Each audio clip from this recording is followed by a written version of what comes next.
Keterikatan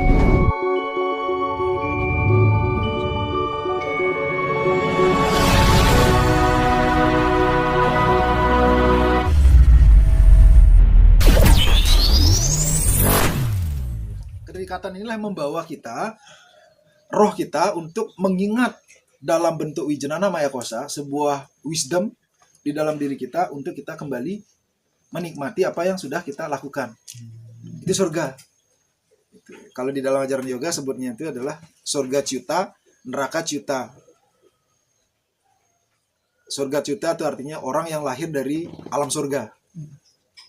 Sudah ditakdirkan dari alam surga karena perjalanan hidup dari sebelumnya. Tapi kan sebenarnya yang menakdirkan ya dirinya sendiri sebenarnya. Kenapa? Yang menakdirkan dia nanti akan kembali ke sini ya dirinya sendiri. Dalam dirinya yoga sendiri. itu semua dirinya sendiri. Iya. Ya, dirinya sendiri. Dan neraka ciuta juga sama seperti itu. Iya, Gitu. Nah, terus ketika orang itu meditasi memahami bahwa suka dan duka ini keduniawian, kalau misalnya mengikat diri kita sama-sama adalah kesengsaraan. Nah, kesengsaraan surga pun sebetulnya kesengsaraan. Dalam ajaran spiritual surga itu adalah kesengsaraan, neraka apalagi adalah kesengsaraan, dalam hidup ini juga adalah kesengsaraan dan juga sekaligus kebahagiaan. Cuman bagaimana menyadari semuanya itu agar kita terlepas dari keduanya itu. Teorinya seperti itu, tapi prakteknya memang berat sekali. Gitu. Prakteknya tuh berat sekali. Apalagi sampai mengalami berbagai macam penderitaan-penderitaan yang harus, tapi ketika kesadaran itu ada, penderitaan ini jauh lebih mudah kita lewati gitu. Sama seperti Mas Hendra, misalnya ngalah yoga, meditasi, terus ada Mas A gitu, tidak yoga, tidak meditasi. Ketika mengalami penderitaan, sama-sama sakit dirasakan, gitu. Sama-sama merasakan sakit. Tapi Mas Hendra lebih tenang. Si Mas A, dia akan kacau pikirannya. Itu perbedaannya. Nah, terus ketika orang belajar meditasi, apalagi sampai titik samadhi, dia akan membuka pintu rahasia di sahasrara cakranya. Inilah yang akan menjadikan kepada kesunyatan, keheningan, melewati, melampaui alam-alam ini, alam-alam surga ini. Kalau di ajaran yoga itu ada 21 alam semua. 7 alam di bawah, 7 alam di alam kita, alam surga, dan 7 alam sunya. Gitu. Nah, jadi kita ini semua kalau secara Hindu lebih umum dibahas 3 alam, alam bawah, alam tengah, alam atas kan itu. Nah, jadi alam-alam ini terbagi lagi gitu. Sapta Petala, Sapta Loka, Sapta Sunyi gitu. Jadi ada 21 semua. Gitu. Kalaupun surga yang mana gitu. Iya. Itu ada semua lapisan-lapisan. Barangkali ini menarik komentarnya Panjenengan. Ada orang ya rindu banget sama surga, akhirnya dia jadi pengantin bom. Ya, karena saking rindunya sama surga. Iya. Dia jadi pengantin bom kemudian bunuh diri gitu kan. Nah, itu barangkali bisa digeneralisir juga ke apa tuh namanya, kadang nih kalau kita ditinggal sama pasangan nih atau apa begitu yang galau, stres dan lain sebagainya, bagaimana supaya kita bisa berdaulat di atas kerinduan itu, termasuk dengan berdaulat di atas keinginan untuk mendapatkan surga dengan cara yang salah itu seperti apa caranya gitu. Nah, ini barangkali untuk menutup dialog kita pada kesempatan siang hari ini.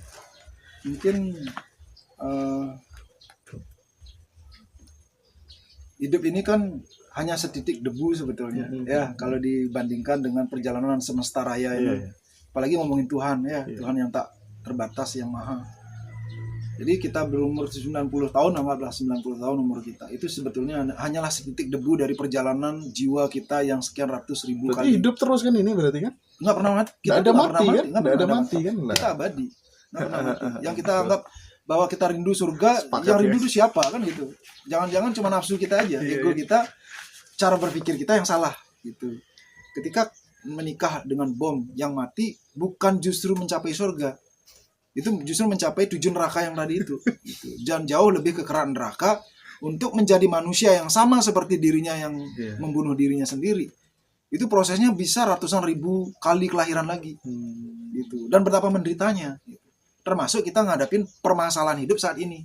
Jangan sampai kita itu terpancing membunuh diri. Karena tempat untuk lebih leluasa menyelesaikan masalah kita adalah dengan cara tubuh manusia. Gitu. Jadi kalau bunuh tubuh kita kan hanya secercah roh Iya. roh yang sedih, yang mengalami berbagai macam guncangan, yang akhirnya masuk, dia akan tetap mengidentifikasi dirinya sekalipun tubuhnya sudah tidak ada, sebagai manusia yang penuh dengan masalah. Disitulah sebuah penderitaan dimulai sekalipun sudah tidak ada di alam ini. Gitu. Jadi menurut saya justru harus hati-hati dengan konsep berpikir. Gitu. Karena sesuatu yang kita persepsikan itu jangan-jangan karena persepsi kita yang salah. Gitu. Contoh misalnya ada ini analogi saja ya. Iya. Ketika kita berpersepsi atau asumsi ada orang yang gitu mengganggu di kehidupan kita. Ada seorang anak, kemarin di YouTube sempat saya bahas juga, jangan mudah percaya, jangan mudah tidak percaya. Seorang ayah sama anaknya umur 5 tahun naik bis kota. Ayahnya begitu naik langsung bersandar duduk di kursi, sementara anaknya dia nggak mau diam. Dia lari ke depan, lari ke belakang, mengganggu penumpang yang lain sampai yang penumpang lain tuh kesel semua dan jengkel. Si ayahnya ini diam aja dia. Diam aja. Nah, kemudian karena saking tidak enaknya, salah satu penumpang yang dekat dengan ayahnya ini menegur si ayahnya. Pak, apa Bapak nggak sadar anaknya itu mengganggu banget penumpang-penumpang yang lain? Langsung dia kaget. Maaf Pak, Ibu semua, saya minta maaf, saya nggak paham, saya juga nggak tahu bagaimana mungkin anak saya sangat mengganggu di bis ini gitu. Tapi saya juga nggak tahu bagaimana perasaannya, ibunya baru saja meninggal 2 jam yang lalu karena kecelakaan. Yang tadinya kesel semua, matanya udah jelas melihat anak kecil yang nakal kan gitu, dan telinganya juga terganggu banget dengan teriakan-teriakannya. Ini panca indera kita ini udah jelas terganggu. Makanya disebut saya melihat dengan kacamata saya sendiri, kan udah jelas mengganggu ya. Ketika ada orang punya mata batin, indera keenamnya itu hidup, baru ngomong kayak gitu tuh langsung berubah seketika asumsinya, ya nggak? Yang tadinya kesel jadi iba, jadi kasihan. Gitu. Nah, ini tentang indera keenam. Indera keenam itu sebetulnya adalah mano maya kosa yang mengalami kecerdasan budi. Gitu. Indera keenam itu bukan sesuatu yang pluk dikasih gitu. Nah, itu adalah kecerdasan kita, pikiran kita menjadi cerdas karena perpaduan antara hati dan pikiran kita. Nyambung, klek. Jadilah indera keenam gitu. Apa yang kita dengar, kita mampu melihat situasi behind the scene, di balik semua apa yang kita dengar, apa yang kita lihat. Gitu. Nah, itu pun terjadi konteksnya dengan roh yang atau jiwa atau atman mengalami kematian, seharusnya tuh bagaimana? Gitu. Gentayangan, kemudian penasaran, ada dendam, ada kebencian, dan lain sebagainya. Itu semua akan mengikat kita karena gravitasi di alam itu pun sebesar gravitasi dalam bentuk fisika. Gitu. Makanya kalau orang-orang yang datang ya dari Jakarta, bawa roh ini, bawa roh itu, berbagai macam roh dibawa. Berbagai macam kodamnya itu aneh-aneh itu. Katanya kena ilmu Banten, ilmu Lombok, ilmu itu. Saya kurang mensetujui. Karena itu alam. Ketika ia berada di tempat itu, kesadarannya, ia dikeroyok oleh alam itu. Dia nantang-nantang saya kan, nantang-nantang kamu, saya lawan. Nah, teknik saya nggak dengan cara melawan. Teknik saya adalah dengan meningkatkan kesadaran orang itu dengan bermeditasi. Ketika itu naik, yang nempel ini otomatis dia akan merasa berat karena alamnya udah berbeda. Saya pindahkan alam kesadaran si orang itu dengan meditasi. Ketika di sini, apa yang selama ini menempel dan mengganggu, dia akan jatuh kembali ke alamnya. Tidak perlu saya harus apain dia gitu. Kadang-kadang kan ada healer atau dukun atau penyembuh, itu dipencet ininya, dipencet itunya, ditampar di ini. Yang kena kan tubuhnya si pasien itu. Dilawan ya dengan cara keras ya. Dilawan secara kekerasan itu tidak akan pernah selesai, sementara kesadaran orang itu masih tetap di situ. Satu selesai, ada kesadaran yang lebih rendah lagi yang bisa masuk lagi, dan terus seperti itu. Mau sampai kapan seperti itu? Baik-baik, udah kamu meditasi. Saya nggak bisa lawan kamu. Energi saya adalah untuk diri saya tetap kuat dan juga memotivasi kamu. Ayo. Ketika dia nantang saya nggak tersinggung. Saya justru saya sentuh. Nggak apa-apa, boleh tantang saya. Udah saya kalah deh udah. Gitu. Saya kalah, kamu menang. Ya dari Banten lah, dari mana, semua itu adalah saudara saya. Saya nggak mungkin ingin kamu adalah saudara saya juga. Karena semua alam adalah saudara. kita pun adalah seperti itu. Ketika kesadaran kita tuh rendah kan itu, kan bisa kita marah, kita tersinggung, kita benci. Itu artinya kesadaran kita berada di frekuensi itu.